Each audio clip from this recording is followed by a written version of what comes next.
नमस्कार साथियों, कैसे हैं?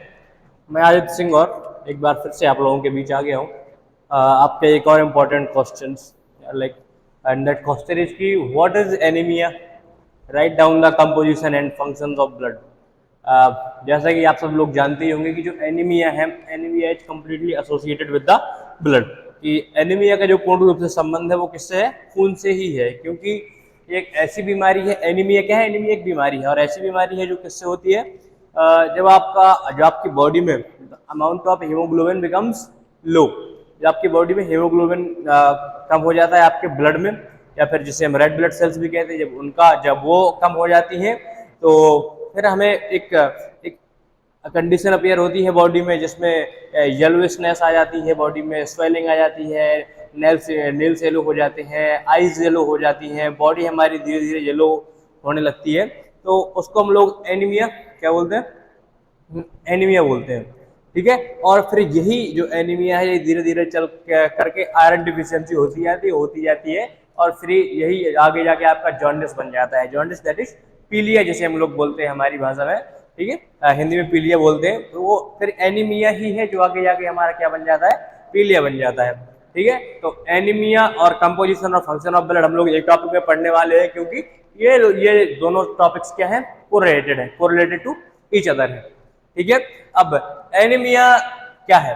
Anaemia is a problem of not having enough healthy red blood cells और haemoglobin to carry oxygen to the body tissues. Anaemia एक ऐसी कंडीशन ऑफ बॉडी है, देखो जब आप लोग कभी सीबीसी कराते होंगे पैथोलॉजी में जाके, क्या होता है? आपका ब्लड सैंपल लिया जाता है और फिर सीबीसी होती है, कंप्लीट बॉडी चेकअप करके एक रिपोर्ट आती है।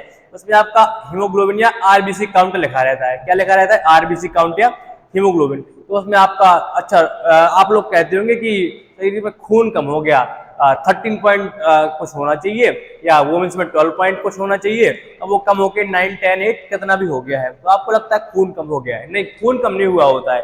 The amount of haemoglobin gets low in the body, है ना? जितना वो सपोज्ड होना चाहिए, जितने परसेंट या फिर जितने ग्राम एक निश्चित पोर्शन में, कि निश्चित अमाउंट ऑफ ब्लड में 12 से 13 ग्राम हीमोग्लोबिन होना चाहिए। जब उतने से कम हो जाता है तो वो फिर लो देखने लगता है आपकी सीबीसी में।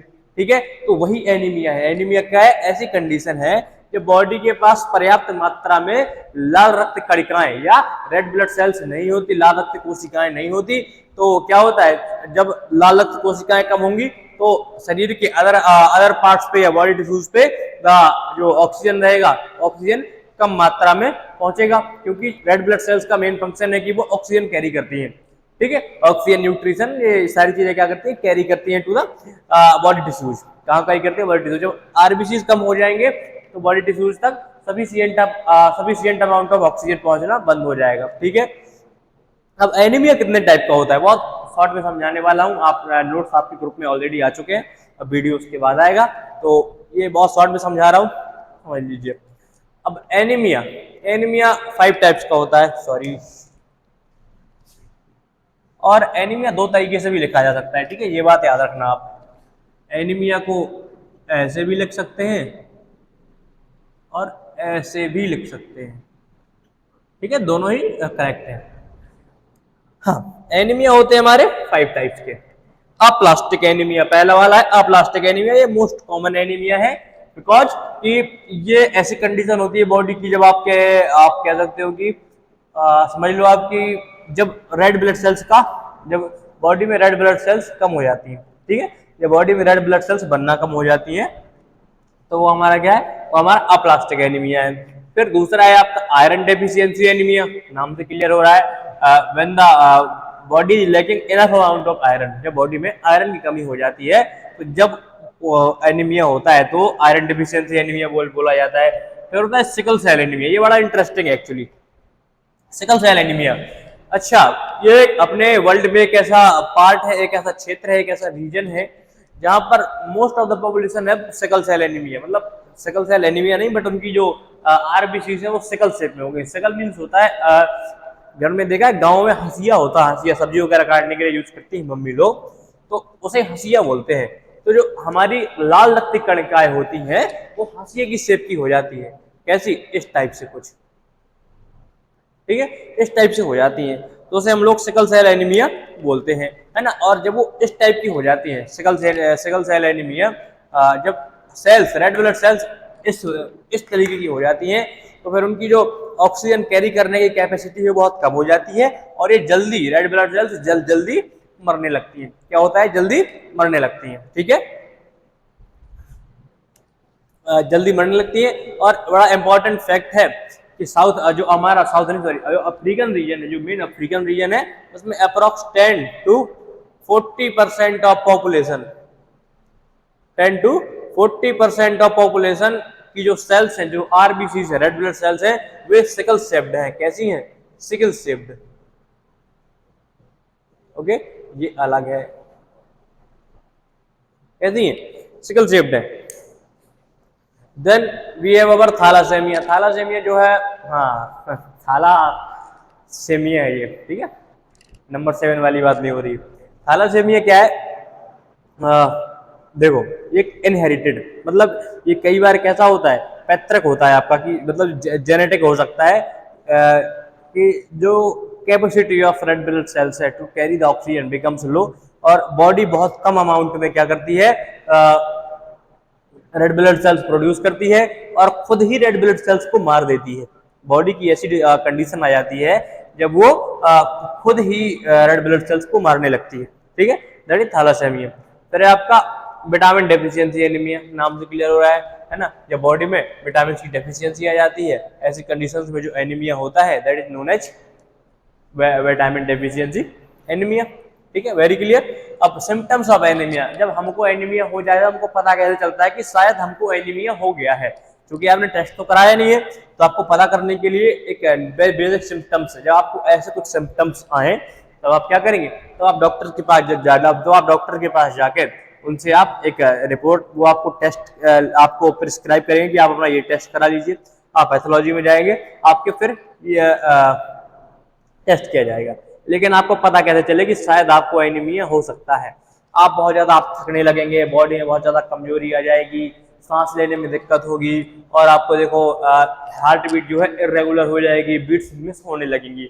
मान लो आपका हार्ट 3-4 बार पंप किया, फिर उसके बाद एक बार वो मतलब मिस ही हो गया, है ना, चेस्ट पेन होगा भयंकर, है ना, उसके बाद आपका हाथ तक ठंडे होने लगेंगे, भयंकर सर दर्द होगा, तो वेरी वेरी नॉर्मल सिम्टम्स है, आप लिख सकते हो। फिर एनीमिया होता कैसे कैसे है, तो जब body enough amount of haemoglobin और रेड ब्लड सेल्स नहीं बनाती तो होता है, ठीक है। अब बहुत बार जैसे खून वून बहा, आदमी को भयंकर चोट लग गई, तो बॉडी में amount of blood gets very low, तब ऐसी कंडीशंस में भी हमको क्या हो सकता है, एनीमिया हो सकता है। और जब बॉडी खुद से ही रेड ब्लड सेल्स डिस्ट्रॉय करने लगती है, तो हमको एनीमिया हो सकता है, दैट इज थैलासेमिया, ओके। जब बॉडी खुद से ही रेड ब्लड सेल्स डिस्ट्रॉय करने लगी, अपनी ही जो हमारे लिए यूजफुल है ऐसी सेल्स को जब बॉडी खुद डिस्ट्रॉय करने लगे, तब हमको क्या होता है, तब हमको भी एनीमिया हो सकता है। नाउ हम आ जाते हैं कहाँ पे, आ जाते हैं फंक्शंस ऑफ ब्लड पे। कहाँ जाते हैं, फंक्शंस ऑफ ब्लड पे। तो ब्लड के, ये बहुत छोटा है, इसको बताऊंगा, transport, protection, regulation, transport, protection और रेगुलेशन, ठीक है, ओके। ये अभी छोड़ दो, मैं अगले उसमें करा दूंगा, एक सेकेंड ना, ये भैया आप काट दो, ये अभी आपका नहीं होगा, ये अगले उसमें होगा। तो ब्लड के मेनली 3 फंक्शन है, ट्रांसपोर्ट, प्रोटेक्शन और रेगुलेशन।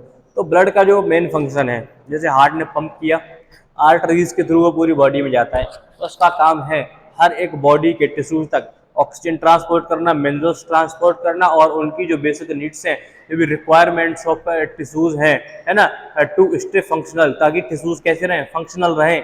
तो इसके लिए जो जो उनको आवश्यकता है, जिस जिस चीजों की आवश्यकता है, उनका ट्रांसपोर्टेशन कौन करता है हमारी बॉडी में, ब्लड। कौन करता है हमारी बॉडी में, ब्लड करता है।